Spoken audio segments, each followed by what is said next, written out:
Hello everyone. Today our topic of discussion is DNA transcription. So transcription is basically in everyday uses means to rewrite some information in another way or another form. So here transcription exactly means we are writing the information that is stored in our DNA into the form of RNA. So transcription first step of gene expression. All of you know what is gene expression.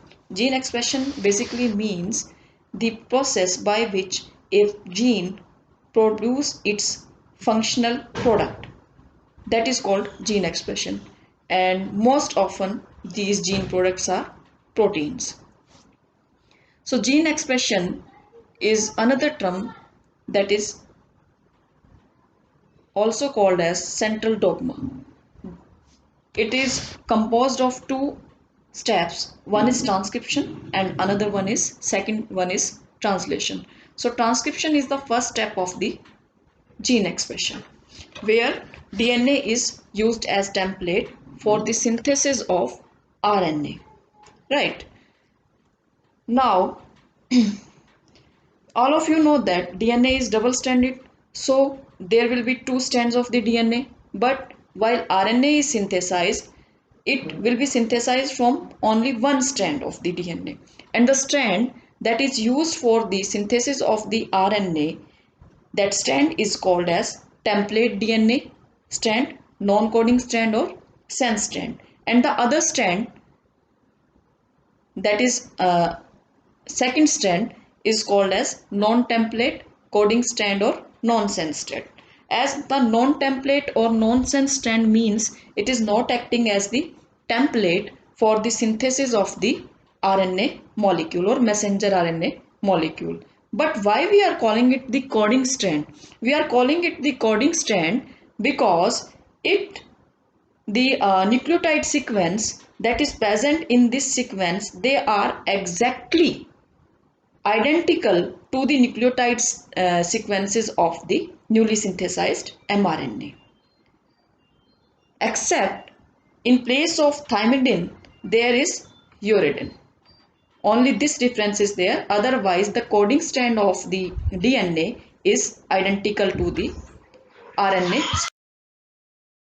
This picture is basically representing the two strands of the DNA, and here the template strand is the strand to which the RNA transcript is synthesizing. RNA polymerase is using the template strand for synthesizing the RNA transcript.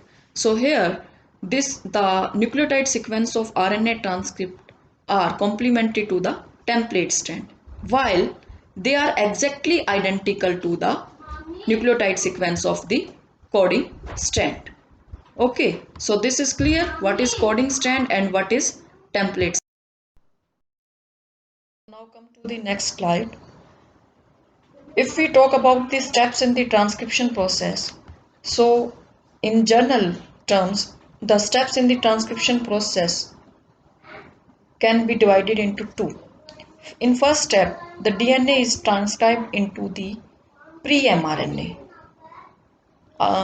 In earlier lectures, we discussed about the pre-mRNA. Pre-mRNA is the form of the mRNA, that is the raw form. In the second step, this pre-mRNA, that is the raw form of the mRNA, is finally converted to the refined form, and this refined form is called mRNA. So what will happen to the pre-mRNA when it is converted to the mRNA? Splicing occurs, right? There is the addition of tail, there is the addition of head. All these processes will be discussed further in uh, different PPTs. Now, what are the constituents that are needed in the DNA transcription process? So, constituents that are needed in the DNA transcription process is first of all the DNA itself, whose genes are to be transcribed, right? Second will be the enzyme that will synthesize the RNA from the DNA, and that enzyme is called RNA polymerase, DNA dependent RNA polymerase. So this enzyme will produce the RNA transcript using the DNA as a template. Now RNA polymerase must know from where the transcription process should start. It must know the position from where the transcription process should start on the DNA. DNA is very large. So in this case, the promoter region that is present on the DNA or in the vicinity of the gene that is to be transcribed, that promoter region is act as the marker and act as the attaching site that tell the RNA polymerase that the transcription will start from this region. So once the RNA polymerase attach exactly right at the right position at the promoter, then it is able to separate the strand. Why there is need to separate the DNA strand? Because the RNA polymerase will synthesize the RNA transcript by using the single stranded DNA as the template. It can't read the double stranded DNA. Okay, so once it attaches at the right position at the promoter region, then it will do the separation of the DNA strand. And finally, once it separate the DNA strand, then what will happen?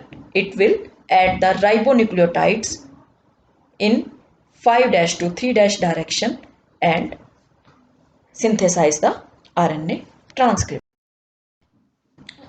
Now transcription process occur in three stages. First will be the initiation. In the initiation process, the enzyme DNA dependent RNA polymerase will bind to the specific region on the DNA that is called promoter region, and it is always present near the beginning of the gene, and once it is bind there, it will separate the two strands of the DNA and bubble formation will occur. Now initiation is done, transcription initiation is done. The second step will be the elongation. In the elongation, RNA polymerase will elongate the RNA transcript chain. How it will elongate? It will read the template strand of the DNA and it will read one base at one time and build the RNA transcript in 5' to 3' direction. There will be only one difference. The nucleotide ribonucleotide sequences will be complementary to the template strand of the DNA, but there will be one difference. In the place of thymine, there will be uracil in the RNA transcript. Now the last step will be the termination. The termination process, the termination of the transcription is done by the termination signal. So termination signals are present at the end region of the gene. So when the elongation process is going on, RNA polymerase continuously move along the DNA strand. So when it reaches on the termination signals and read them and transcribe them, then the RNA transcript chain is finally released from the RNA polymerase and the transcription process is this way. Now all of you have studied the DNA polymerase enzyme while you were studying the lecture on replication, learning the lecture on replication. So DNA polymerase versus RNA polymerase. So it is very important question and it can be asked in exam. So what is the difference between DNA polymerase and RNA polymerase? First difference is that DNA polymerase is used in the process of replication, while the RNA polymerase is used in the process of transcription. The second difference is the template they used. DNA polymerase जो template use करता है, that is DNA. It is using the DNA template to produce the another molecule of DNA, while the RNA polymerasing is using the template of DNA as well as like the DNA polymerase, but what it is synthesizing? It is synthesizing the RNA, right? The third difference between DNA polymerase and RNA polymerase is helicase activity. DNA polymerase does not have helicase activity because when the replication starts, there is need to produce the bubble, or there is need to separate the two strands of the DNA. So DNA polymerase itself is not capable of producing the single stranded DNA or unwinding the DNA. There is another enzyme that is called helicase. That enzyme is used in replication. But in case of RNA polymerase itself contains the helicase activity and it is capable of unwinding the DNA into single-stranded form. Now the fourth difference is required primer. DNA polymerase never ever synthesize the single-stranded DNA using the single-stranded DNA as a template without the primer. It need RNA primer. You know, Okazaki fragments and others. So here RNA primer is required. But in case of RNA polymerase, it doesn't require any kind of primer. Right? It can synthesize it can use the single-stranded DNA template to use the RNA without any need of the primer.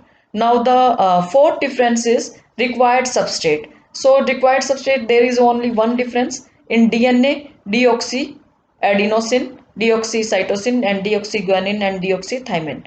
These four type of deoxynucleotides are needed. But in case of RNA, the nucleotide molecules are adenine, cytosine, guanine, and in place of thymine, it is uracil, not thymine. And finally, and most important, commonly asked in competitive exam is the proofreading activity. Proofreading activity is 3 to 5 exonuclease activity. It is the another name of the proofreading activity. I think you have earlier learned about it in the replication topic, but let me do it. Proofreading, basically what is it?